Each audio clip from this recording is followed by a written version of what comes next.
that the history of sexuality simultaneously peaked could have led to productive collaborations. But historians of capitalism often defined their approach as a flight from the social and cultural history that had previously been dominant in the historiography, a fervent drive toward the top and away from the bottom. Trenchant critiques of these tendencies aside, historians of sexuality have themselves been somewhat dismissive of the workplace as a site of inquiry.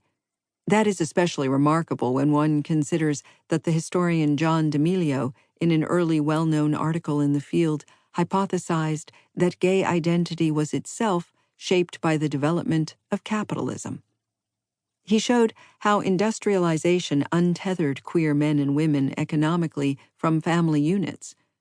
Some of these individuals then migrated to cities, they took on wage labor in the expanding urban economy, and by the late 19th century, they began to form gay subcultures.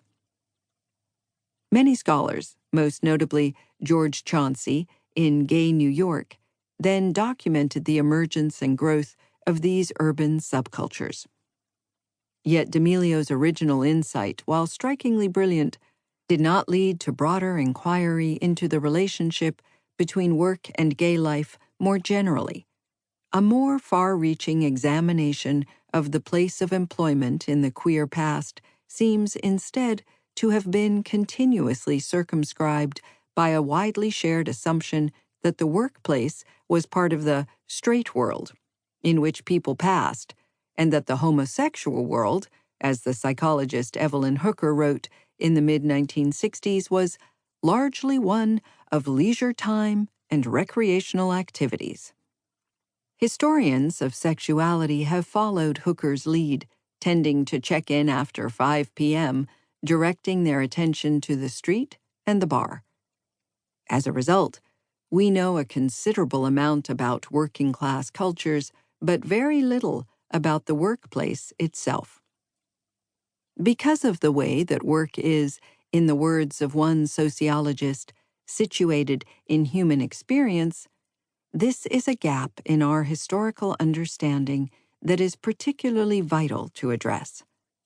When, more than a decade ago, I began studying the working lives of queer people in the post-war United States, I certainly started with the firm conviction that this was valuable research to attempt. But I had also fully bought into the notion that work was an arena in which gays historically had tried to vanish, and that digging up the evidence might be very tough going. Determined to try, I started where anyone who was working on the post-war period with little confidence in what the archives might yield would begin, with oral histories.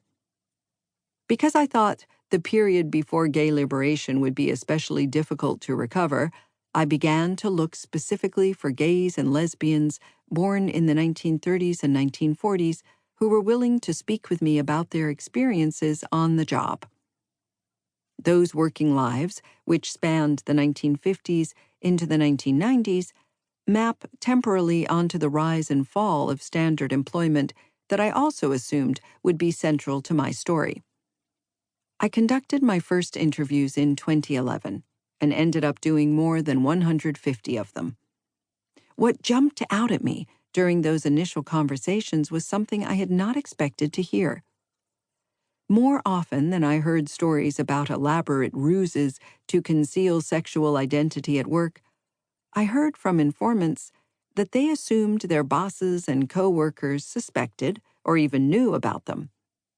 This degree of visibility and knowability surprised me, and it made me wonder if the archives would be more promising than I had initially anticipated. That turned out to be true. Once I knew to look for it, the paper trail left by and about gay people and their employment, going back to the mid-20th century, was voluminous. I drew upon substantial social scientific research that purported to explain why gays seemed to gravitate toward certain occupations, but not others. I read legal documents in which gay workers sued over government jobs, security clearances, and licenses that had been